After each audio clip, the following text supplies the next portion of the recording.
Hello, everyone. Today we will talk about peaceful profits and how to resolve conflict for a harmonious workplace. Because, yes, resolving conflict for a harmonious workplace will help you to generate peaceful profits.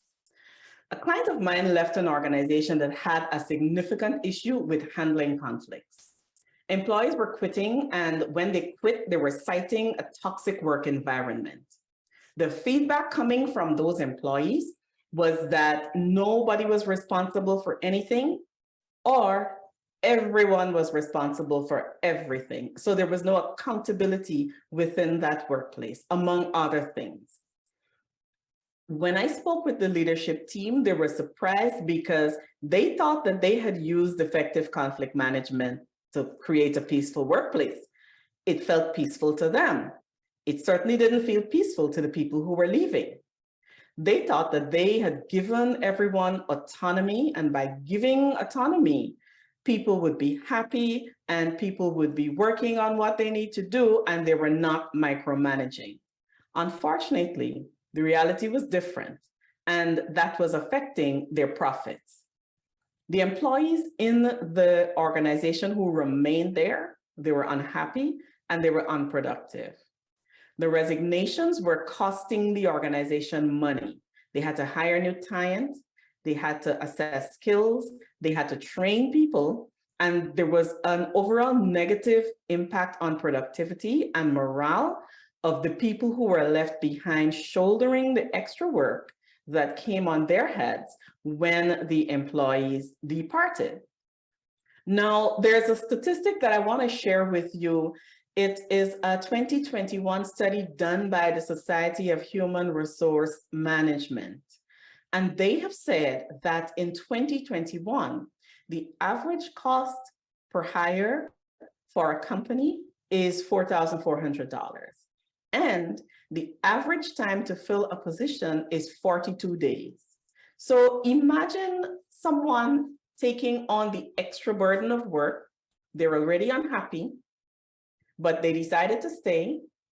The employee who was unhappy, their coworker left, but they are left for 42 days to do the additional work while the company hires, and the company is also losing $4,400 average cost per hire. Leaders who don't have strategies and processes to resolve workflow conflict, like the kind of conflict that I just described, will end up with critical issues. Some of those are going to be low morale and high turnover rates. Because thinking that everyone is happy and working with autonomy, yep, it sounds good.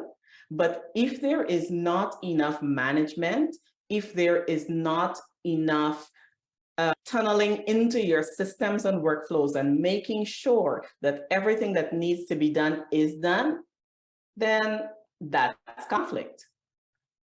Conflict management interventions on an individual level do have value.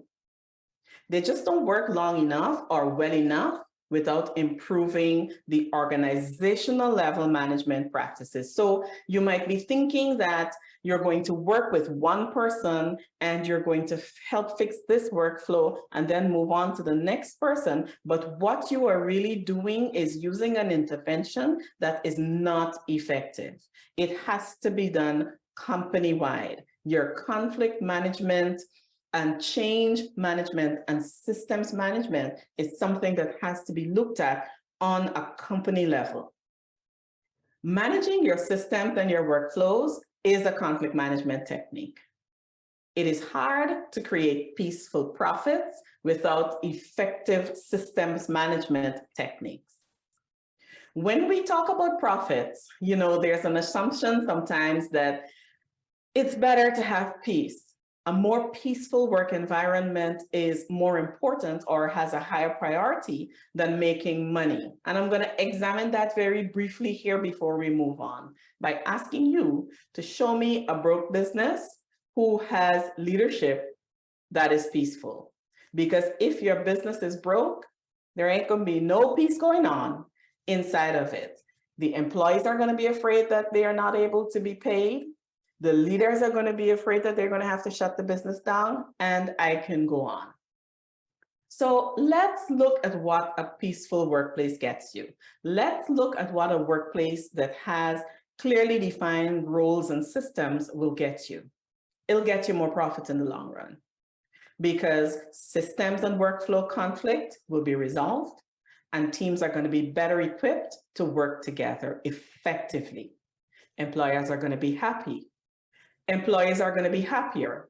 They're going to work together better. And they're going to thrive on autonomous work because they know what to do, when to do it, and most importantly, why it must be done. The one thing I want you to take away from this life, if you don't take anything else away from it, is that conflict is costly for your business, both in terms of time and resources. You're going to need robust conflict and systems management skills to survive this current economic climate that we are in.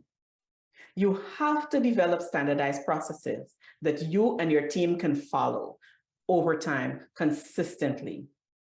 That's what's going to ensure for you that any systems and role conflicts that pop up are handled consistently and fairly.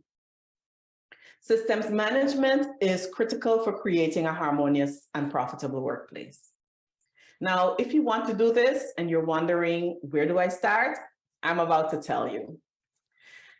The first tip for you is to identify bottlenecks. Look at who's getting stuck and look at where they're getting stuck and try to figure out what is the thing that is holding everything up. Once you do that, take note of it. Move on then to prioritizing high impact areas. What are the high impact areas that need to be taken care of so that you can make very quick and incremental improvements to your processes? Is it customer service? Is it that workflow? Is it your client care and client management workflow? Is it your workflow that takes care of what brings in revenue? Identify your high impact areas and then prioritize them. And the last tip I have for you today is to make sure that you assess the technology that is available to you to help you. Find out what is available. Do a little bit of research, ask questions, try out a few things, use some free trials to figure out what else you will need to take you into an arena where your systems are working perfectly or at least good enough so that you don't have role and workflow conflicts in your organization. And your standardized process for doing that, working through to find out what is going on, they should include clear steps for conflict resolution. So as you move through and you find out what's going on and you're ready to put things in place and create those systems, they should include conflict resolution modalities. There should be guidelines for when parties involved must escalate conflicts to a higher level management or even to you. You know, we've been in a remote environment for a few years, and then some of us have gone back to work. Some of us are in hybrid environments. And so because of that, I just want to touch on the hybrid work and remote work that has become more increasingly popular recently. And I want to say that when you're working remotely and you're not face-to-face or in the same room with someone, active listening can be hard to achieve. It is harder to communicate with someone that you don't see because you don't have visual cues to help you. But understand that you can still leverage technology when working remotely to create some workflows that are efficient. You can use collaboration tools to support communication, and you can find ways to use technology to help you problem solve and have collaborative work among your remote or hybrid team members.